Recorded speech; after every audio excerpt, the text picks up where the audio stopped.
Number 4, Andrew Bailey. Mr. Speaker, my question is to the Minister of Economic Development and asks, what progress is the government making in diversifying the New Zealand economy? The Honourable Stephen Joyce. Mr. Speaker, very good progress. There has been very significant diversification in the economy since 2008, and many sectors of the economy are growing significantly in proportion. In fact, there are 199,000 more people employed now than 4.5 years ago, and with 24,500 more employed in manufacturing in the last year alone. Mr. Speaker, sectors as diverse as the ICT sector, which has grown at the rate of 9% per annum since 2008, now contributes 1.7% of GDP.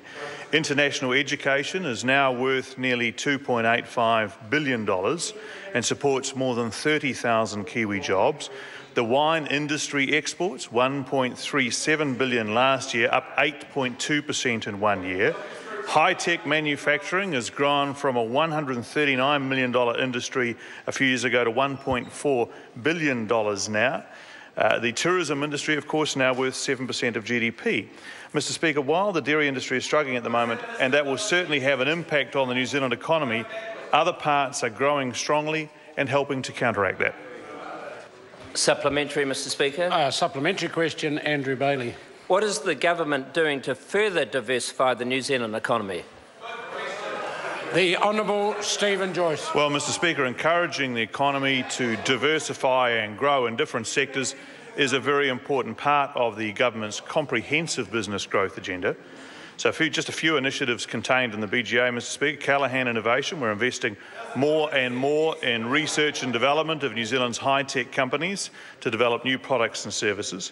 As part of Budget 2015, we invested an additional $80 million, bringing our total contribution to science and innovation to around $1.5 billion a year, 70% more than 8 years ago.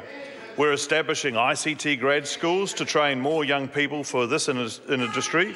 We're greatly lifting the number of people in engineering disciplines, investing more in critical infrastructure like the roads of national significance and ultra-fast broadband, and through NZTE encouraging more New Zealand companies to grow offshore. Supplementary, Mr. Speaker. Supplementary question, Andrew Bailey. How is the government encouraging New Zealand companies to grow their offshore businesses and to expand into new and developing markets? Well, Mr. Speaker, the Honourable Stephen Joyce. That's a very important part of the task, and that's why we've increased the number of companies that New Zealand Trade and Enterprise works closely with by an additional 200 companies to 700, helping more companies to boost their global reach and open doors in new markets.